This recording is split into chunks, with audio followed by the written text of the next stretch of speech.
Welcome back to JDM Legends, presented by Turn 14 Distribution, where today we're going to do a little bit of fine tuning on the Supra and give you some proper driving impressions on the street with that highly responsive G30 under the hood.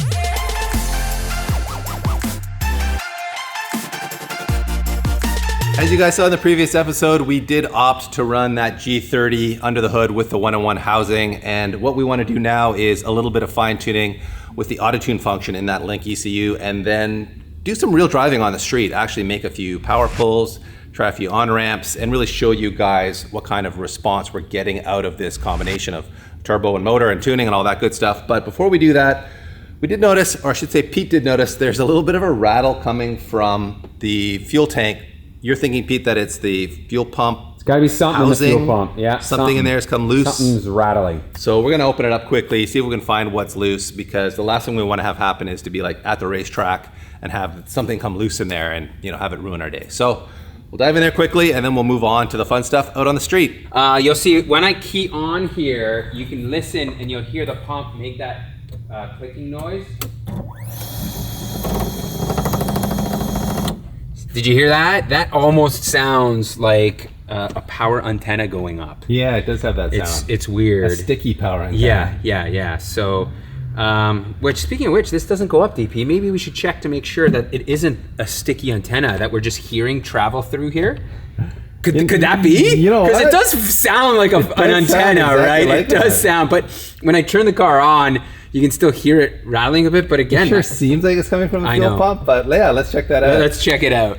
We can most certainly rule out the antenna here because it is unplugged. So someone's already had this unplugged, and when I plug it in, it doesn't work. So I suspect the motor is burnt on this or something is up, which is why it was unplugged. So, and you can, again, when you listen to it, when you key on, you can hear it. It's certainly coming from the fuel pump. God, this would have been too easy and convenient of a fix, right? But let's pull this thing apart and see what happens here. All right, well, our fuel is green. Let's see here. So where do we have a rattle happening? Man, I don't know, DP. There is almost like a big baffle down there, a plastic one. Yep. And maybe the sock is touching that, and when it moves, it rattles it. Like, I don't know if, I'll stick my hand in there and see if any of this stuff is, like none of this is loose itself, so. I just had a look, and as far as I can tell, this sock does in fact clear that plastic baffle. The only thing that I can think of is this piece down here. You can see this rubber piece is sticking out too far. It's touching the bottom, but even if it was touching the bottom, it should be fine because it's rubber. We just noticed though, this clamp is really loose. So I think at this point what we're gonna do is just take this apart real quick. Just take this piece of foam, maybe add another one, just kind of like isolate it a little bit more, maybe raise it just a tad, and hopefully that'll solve our problem here. Because I'm honestly kind of baffed. If you look at it, there's not much. Like if you lift this thing up and if you kind of shake it, there's not much noise coming from anywhere other than this clamp that I just loosened. So it's this is a bit of a mystery here. So I went to the stash, and what we've done here is we've replaced this piece of foam with a rubber surround here. I don't even know what you call that, mount housing, whatever. I think this comes off the AEM pumps. And again, this piece in the bottom here, you can see it was kind of like failing, a little too big and bulky. I did find one that was much smaller. So that is now flush here. I feel content that it's a little bit more tight. Maybe this was rattling, like if this clamp was a little bit too loose, I don't know. Anyways, there's one way to find out here. We can just talk about this or we can install it and see what happens. The pump is all back together here, and let's see what happens, guys. We're gonna key on, cross your fingers, hopefully there's no noise.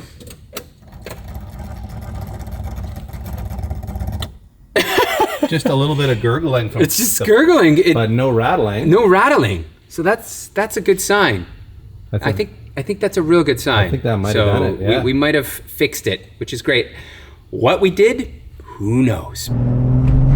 Okay, so we are just cruising here. DP, I need you to hold the thing steady. Go whatever speed you need to go. Yeah, hold right there. And I've got the quick tune function in the Link software loaded up, and this is pretty amazing. So what this does is it actually auto tunes for you. We've got a target AFR, and then we are in a fuel cell here within the fuel table, and then it'll sit there and it'll adjust the air fuel ratio until it likes it, and then it goes green and says, okay, we've met our target for that fuel cell. And essentially it's like tuning on the dyno, except you can do it on the street and by yourself, and it allows you to do a lot of like the partial throttle tuning that needs to be done. So for those of you that haven't been following along, we did mount up the G30-770 with the 101 housing. That is on the car right now. Yep. I actually had a chance to drive the G35-101 home from the dyno, and this car is a handful with it. It just like comes on, it hits, I don't want to say late, but I think it was like 4,700 RPM. Something like that, yeah. It's like late in the RPM range, and then it was like lighting the tires up pretty quickly. So fortunately we didn't shoot any of that, so we do apologize. We don't have the G35, driving impression, but I can tell you that it certainly felt intimidating the way it was coming on, and how much power it was making. So I was like, this is a little risky for my liking. I'm super curious to see how this thing's gonna work. You ready? All right, here we go. Oh man, wow. That got my heart racing. I'm a little stressed actually, because it's like there's no nannies here. This is just me not trying to put it in the ditch. But yeah. we know it hits full spool in like the high. See, that was RPMs. like just so much more progressive there. And that was just like gently rolling into it. Like I did not go. Feel a little. I don't know if it was spinning the tires. It was a little, I think, yeah. Oh my God, Jesus, this thing's gonna be a rocket ship. Oh Man. wow. And you're not even this thing goes to 7,500 I'm not RPM. revving it out, and I'm not going to 100% throttle because I'm feeling tire slip. I'm going like maybe 70% throttle there. You go down a second. Give us a. You gotta go 100%. All right. You gotta try it. This is the problem with doing this stuff on the street, I guess. Yeah. Oh baby. Man. That laid a hell of a patch. Yeah. See, it feels like it's got so much good power. So it's got so much power already. Like, why do you need the G35? Let's go right here. Okay. We can maybe find a more deserted road, but yeah. Yeah, The wow, car feels good in the corners, though. Yeah, like feel it. Yeah, it's nice. Just with like a little bit of, oh, dude. Wow. Oh, man. Oh my God.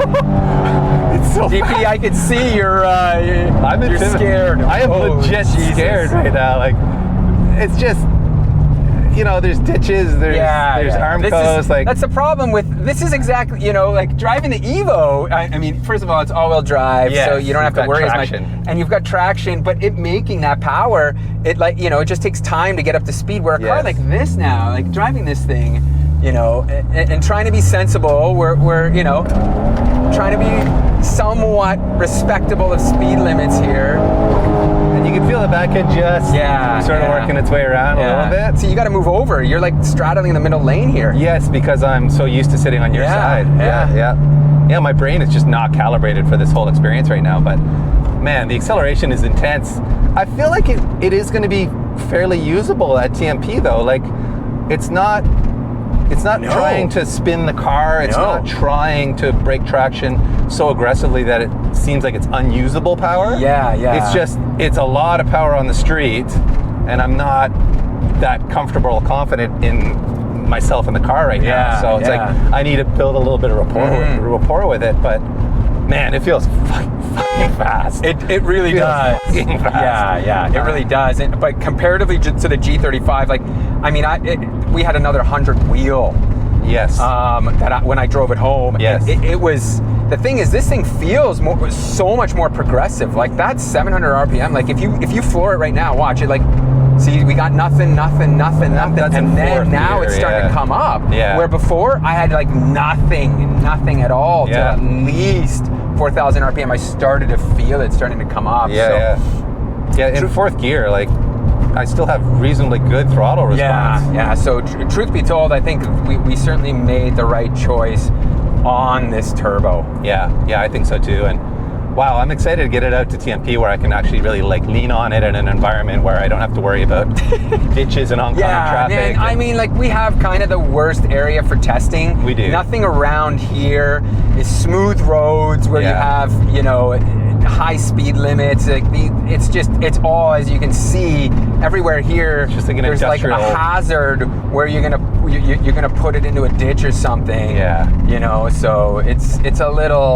certainly a little intimidating, especially now that, you know, these cars are worth some so money. much money, man. But yeah, I don't want to be that YouTuber that makes a video of sticking his Supra in the ditch. But man, it feels like, here's just like a little third wheel roll. Oh man, whoa!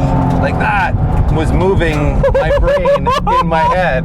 That is quick. Yeah. That is quick. Yeah. Like it's not as violent as your 2J M3, which I think is on a G35, it is, right? Yeah, it's a larger, it's not a G35, but it's a GTX 35. Right, so it's a larger frame turbo. It's a larger frame turbo. Like, but this feels so much more responsive down low. It really does, man. Holy cow. It really, and you know what, it's to what I really equate it to? It's linear. Very linear, It feels like you've got a lot of power band when it hits, man. So I think we made the right choice with this setup. Yeah, I feel how good the car feels though, man. Like, it feels really good in roll and and the brakes, I'm sure. Oh yeah, the brakes feel phenomenal. Not to mention they look stunning. Yeah. Honestly, what mod added more sex appeal and performance than the Stop Tex? I know. It's kind of nuts. Especially behind those Volks, so. Oh my God, man. Oh my God, it's so fast.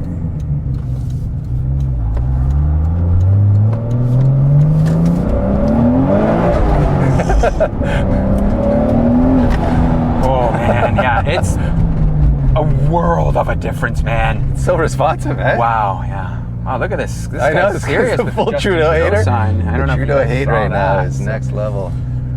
I'm just gonna wait a moment here. Give yourself some room, yeah. But wow, this clutch is incredible. Isn't it great? Like, car. it just feels like an OE clutch. Yeah. It's kind of crazy. Like, it's got so much modulation. Yeah. Holy That it can hold this much power is really impressive. Feels so nice. This is probably the best spec clutch we've ever installed. Yeah, I would say so. For like ease of use and holding, like, what did we make? 600 foot-pounds of torque? Yeah, like, for sure. That is very impressive. For sure. Okay, so see, now I'm at like 4,000 RPM. Yep. If I just get on this and...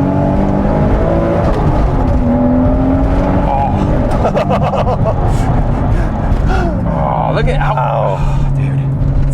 Honestly, it's perfect. It's very usable, right? It is very, very usable. It doesn't feel like it's crazy fast either. Yeah, like you made a good aggressive pull there, and it skated a little bit, but very controllably. It didn't feel like it wanted to do anything crazy on us.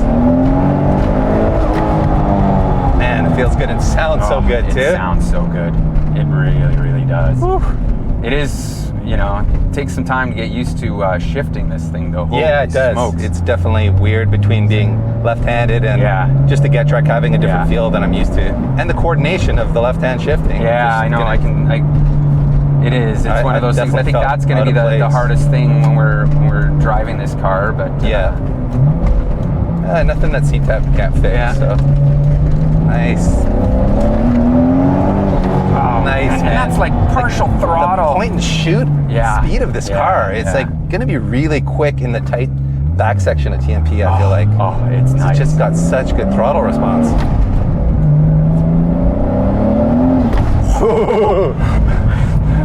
She was thinking about it. Yeah.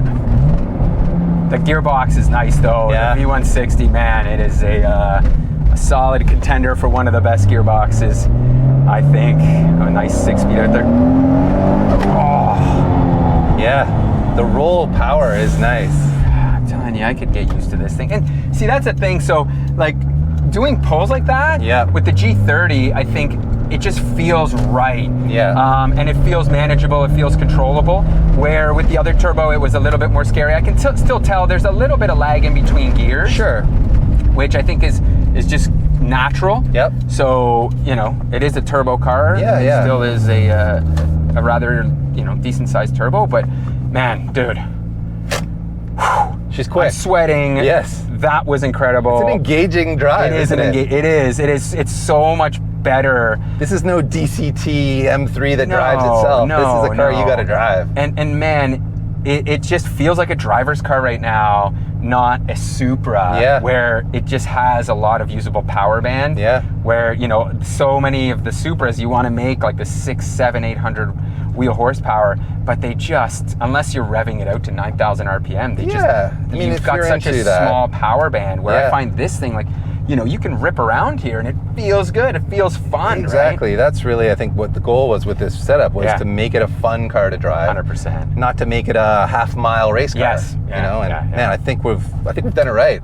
Man, I'm still buzzing from that test drive, PT. That was a lot of fun. It felt so good after what's been a bit of a long build to actually get out there on the street and really enjoy it for what it is. And love the responsive setup that we've ended up going with. It just feels so usable. It feels like it's, you know, a car you can drive hard, not just on the street, but at the track, and not have to worry about it, you know, just cooking everything with too much power. So I feel like it's going to be a really good setup at TMP. We're going to find out pretty soon, though, and I want to thank everyone who's helped us with this build. First and foremost, Turn 14 Distribution, who of course have made this whole build possible.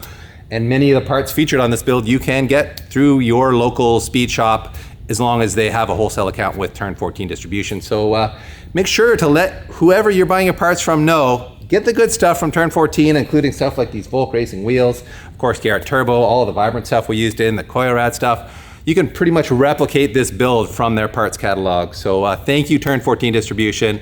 This is truly a dream machine, and I think worthy of the name JDM Legend, which means it's time for PT to make the same out of his GTR, get that thing on the dyno, and get out on the street and do some driving like that. And then, of course, we'll go to the racetrack. So lots more exciting stuff coming for you guys. Stay tuned. Make sure you hit that subscribe button so you don't miss any of this, because it's gonna be good.